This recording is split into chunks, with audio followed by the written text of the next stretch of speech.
Low energy, unfocused, foggy? You might be dehydrated. Whether it's hot yoga, over 100-degree weather, or too much sun.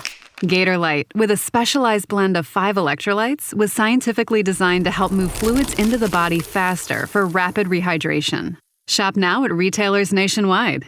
Gatorlight hydrates faster than water. Is it in you? Symptoms noted are signs of mild to moderate dehydration. Consult a healthcare professional if symptoms persist. This episode is brought to you by Facebook. So you were scrolling on Marketplace, and there it was, the bike you'd been searching for. You sent a message, and it turned out the seller was super chatty, kind of funny, and an avid cyclist. The next thing you know, you're in a cycling crew. Well, a community cycling group. The thing about Facebook, you might find more than what you're looking for. From a browse to a bike ride, this summer find more on Facebook. When you need to build up your team to handle the growing chaos at work, use Indeed Sponsored Jobs. It gives your job post the boost it needs to be seen and helps reach people with the right skills, certifications, and more. Spend less time searching and more time actually interviewing candidates who check all your boxes. Listeners of this show will get a $75 sponsored job credit at Indeed.com/podcast. That's Indeed.com/podcast. Terms and conditions apply. Need a hiring hero? This is a job for Indeed Sponsored Jobs. Coach Unplugged is brought to you by great people over at teachhoops.com for coaches who want to get better. From the Fifth Quarter Studios in Madison, Wisconsin, you're listening to Coach Unplugged. Here is your host, Steve Collins. Hey everybody, welcome to Coach Unplugged, episode 545, preparing for your opponent's second time around. I love this topic. We're again, last one that we're going to do for high school hoops here on Coach Unplugged. We kind of every once in a while, about every 6 months, like to give Coach Unplugged listeners a little tidbit of high school hoops, another podcast that we run. And a third podcast we run, which is accessible only on Patreon. It is kind of my thoughts. I do it on my phone. We put some courses in there, but we also put in a podcast that's only accessible on Patreon that kind of gives you a sense of my day-to-day thoughts of being a high school basketball coach. So if you want to become a teachhoops.com member, it's on there too. But if you just want that podcast or listen to that, you can get that over on Patreon. So it will be down in the show notes. Talk to you soon. Bye. All right. End of January. Wherever you're listening, I hope it's a lot warmer than it is in Wisconsin because it's bitterly cold here. Absolutely. But before we get started, I'd like to give a big shout out to two things. I'm going to make these short. Go over and join teachhoops.com for coaches who want to get better. If you haven't joined, I'm literally almost to the point of having to close the doors because it's a one-man show. It's me, and I want to be able to help everybody. So if you're thinking of jumping in, you better do it. That's the first thing. Second thing is Dr. Dish. Go over and check it out. If your team's not shooting well, I'm sure they could FedEx it to you. I don't know if they can, but I'm sure they could get you one really fast. You can get a lot of shots up. I'm sure. Let me know. I'll get you in touch with Nick and a couple other people over at Dr. Dish. They'll take care of you. So make sure you do that. And then, mention high school hoops, and they'll give you $350 off your next purchase. And they'll also trade in. They'll do trade-ins. Just mention me. Trade-ins, like a car. All right. Go ahead, Coach. Well, like every state is different. So, but where we are in Wisconsin, we're in mid-January is the time, or late January is when we start facing our second opponent. So, I think that's a special way of scouting and a special way of approaching it than the first time of an opponent. So, what are your tools, or what do you do to prepare for an opponent a second time? I try to get as much possible film as I can. I try to have a couple things in my back pocket that they haven't seen. And I try to, I really think it's about matchups. I really think it's about who can defend whom and how long can they do that. So that's part of it. I think that's a big part of it. So yeah, I mean, I that's where I spend my time. I spend my time on matchups. I spend my time on looking at film and looking for specific things that they're doing. I spend my time on trying to have some things in that, maybe I'm going to save them for tournament. Maybe I'm going to save them for this, just depending on how the meaning of the specific game. But that's, I always try to have those things ready to go or rock and roll. for that second opponent. And again, depends on where that second opponent is, in the pecking order. If they're one of the top teams in the league, it's going to be a little bit different than if they're one of the bottom teams.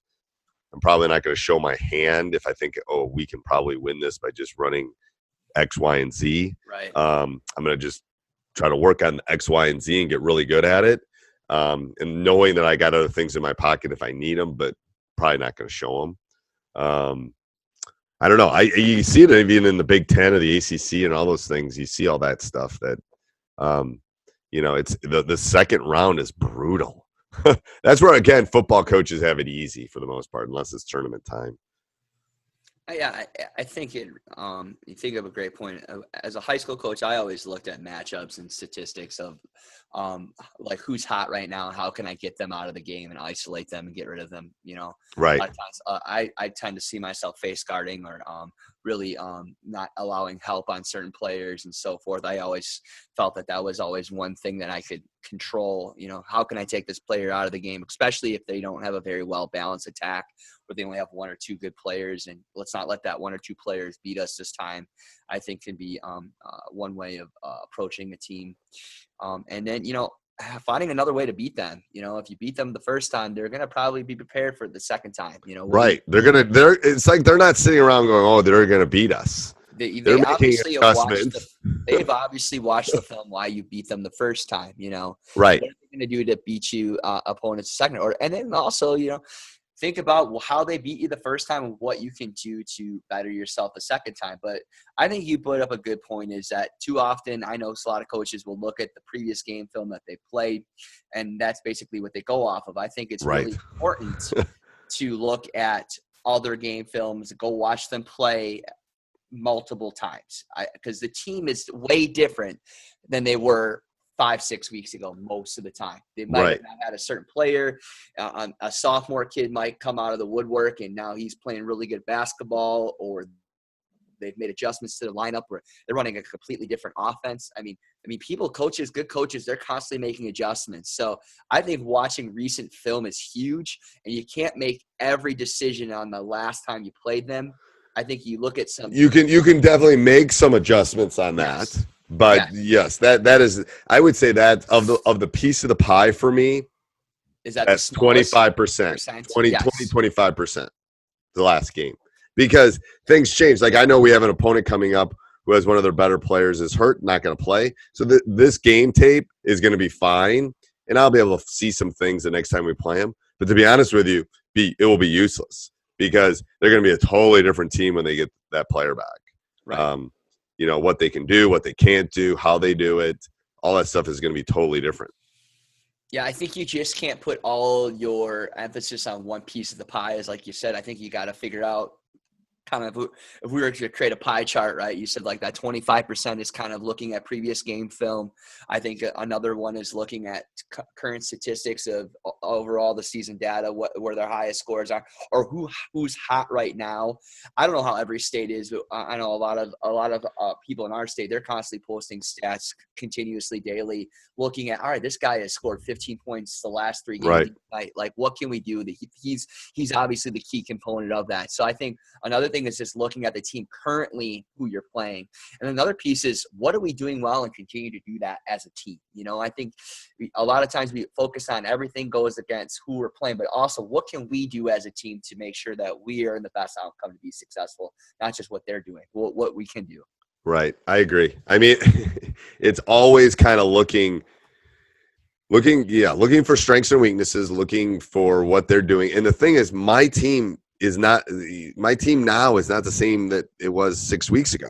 Like, we've changed. So literally November tapes, I don't even look at. I take them for stats, but I don't even watch them. Like, come March, I'm not watching November tapes because they're not the same team. They're better conditioned. They're in a better psyche. They're in a better comfort level. You can't. That's why, I'm going to go scout this team that I'm going to play in February, but I'm going to scout them in November. Well, that's just a waste of your time. Right. They're way different than they are that standpoint. So, right. And so being recent film, I think, is huge. Recent film is good. I agree. All right. Anything else, Coach? No, not really. Favorite thing to wear at practice? Do you have are you a t-shirt guy? Are you a sweatshirt guy? So I wear what I wear to work. Really? For the most part. Yeah. It's like, I mean, I used to change and do all that stuff. It's like, first of all, I'm old.